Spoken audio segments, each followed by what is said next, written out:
condensed version of it, but this is the deeper playthrough that Dan was talking about. But one of the things I love about this is the fact that it's located underwater.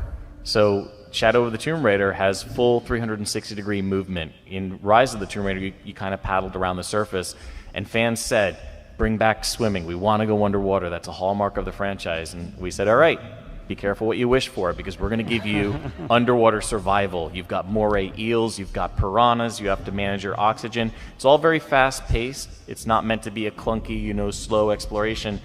But the idea is that Lara is going into these unfamiliar territories. You have to make your way through very, very narrow crevasses, like down dark tunnels. You don't know what's waiting for you. You don't know if there's a treasure there, a challenge tomb, or you're just going to run out of oxygen. So we add that element of exploration. And in this case, if you have upgraded Lara's breath enough, she can make it all the way to this challenge tomb. Without that skill upgrade, you'd never be able to hold your breath long enough to find this challenge tomb. And she's got a sweet outfit too.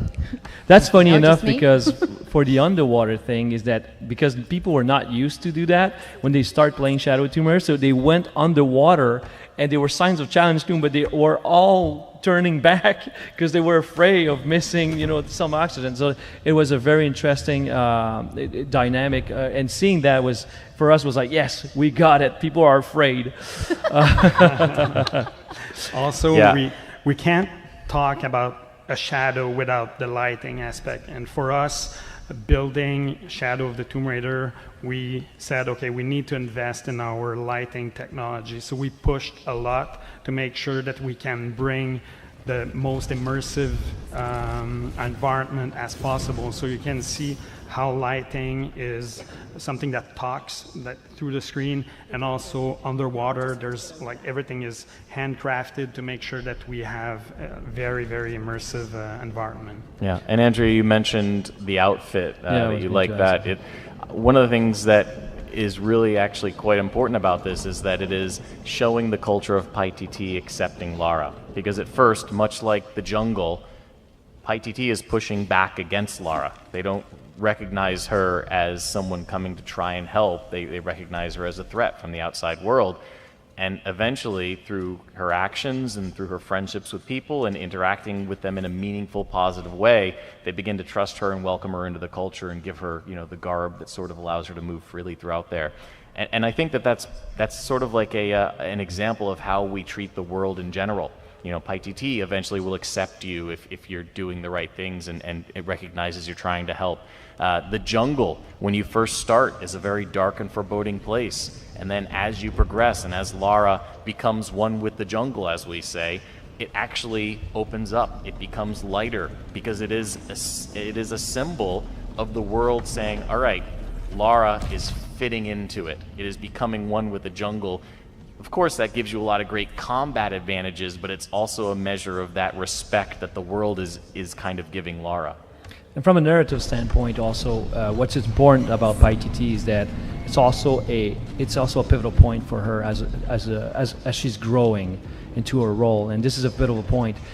Her relationship with that city will actually change her, and you'll feel that as you're going to play the game, that there's emotional evolution for her when she goes there, because she's seeing how these people are living. They see how they're accepting her, because the dress that she wears right now, it's an Incan dress. It's part of the rebel group. She's a part of the rebel group helping against the cult of Kukulkan, of course. We like to do a joke about that because there's one of the video, the merchant is saying that. It's funny for us because we've been hearing it 10,000 times, but that's what it is exactly. So she's going against this cult, this tyrannical cult, and they helping each other. And that's what the thing about that is, that her relationship with this rebel, with these people, actually is transforming her and helps her from when you play the game the first hour, and then you go in there and you finish, playing that part, especially the part that you're seeing, and later on you see that she's actually growing emotionally, and that's very rewarding for those who really care and love Lara. You see that, you see more a human side of her evolving. It's very rewarding. It is the gate to get to Paititi. This is one of the ideas that people from the community had, say, hey, a lot of these cool tombs actually are challenge tombs, and we would like to have tombs that are much more complex on the main path. And because we had the difficulty, adaptive difficulty in mind, we knew that we could do that. So actually this tomb is on the main path, and it's protecting Paititi. It is hard, but it is cool, and it's epic because it's one of the few, you know, when you look at it, it's one of the few tombs that we have that are open air. And it's the Trial of the Eagle. So there's multiple trial that Lara had to go through, reach Paititi. That's why it's not touched by modernity. It's protecting it. There's a trial of the jaguar, trial of the spider, and this is the trial of the eagle. Oh, you guys put spiders in the game? Why? Well, and you know what? I think that one of the things that is most special about this is one of my favorite spots because it combines several pillars that are so important to the franchise. So if you look at what we're showing here, it's, yes, a tomb, but it also heavily focuses on traversal, heavily focuses on puzzle solving, interacting with the environment, as well as there are some traps in here. If you're not careful, some of the elements that you turn on can actually kill you. And I will say, if you don't want a spoiler, anytime you see Lara take out her bow, close your eyes, and then just keep it closed for about a 10 count, and then you can open it back up. We won't think you're scared because there's nothing scary in this tomb, but if you want to solve it by yourself, the bow is going to give you some spoilers if you watch. Yeah, one thing about failing in trial, this is a good example because in the first place, that map was built by a team we're working with, a great team we're working with.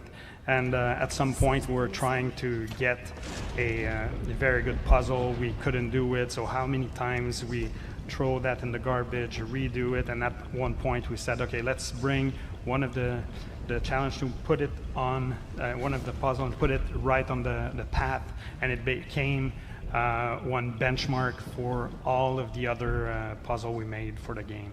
So I can say the first version of the puzzle was pretty lame. To be honest, it was pretty lame. You know, video games is very hard, you know, and you test a lot of things. And like Mario was saying, it was a team that was building one of the benchmark, what would be like a challenge tomb things, and we were like, wow, man, let's get that and put it there, and it felt right at home with the wind and eagle, so it actually felt right at home, and now people actually love that because it's a great gate. I love that you like indirectly insulted the first guy that worked on this. You're like, it's pretty lame. There's one person right now crying watching this stream, so good job, Dan. I think that this is also a great lame example. Stuff all the time. Yeah, I think this is also a great example of if you turned off the white markings, just imagine trying to navigate this space without knowing what you could interact with. That to me is where all you guys who said, you know, I think it's like turn off white paint is the group that Dan was talking about earlier. Everyone in that group, this is where you're going to say, maybe just here we turn it on. Just for this one tomb, and then I'll turn it back off, I promise. Exactly. No, always leave it on. Just leave it on. Yes, but this is one of my favorite spaces just because it shows Lara doing what Lara does best, being a brilliant archaeologist. And it's, you know, there's no combat in here, so you can just take your time. You can figure out how does the world work. You know, we always try and make sure that we have very physics-based puzzles, making the world interact and react in a very believable manner. To Dan's earlier point, making it feel like, you know, the civilization could actually build this using the technology and the means that they had at their disposal. So this for me is just such a great example of what makes Shadow of the Tomb Raider special, because you've got an open air tomb, you've got all this puzzle solving, you've got the culture clearly, you know, shining through here. So I just love this. Got to find another way up. Whoever did this demo makes it look so easy. It was not this easy when I tried it.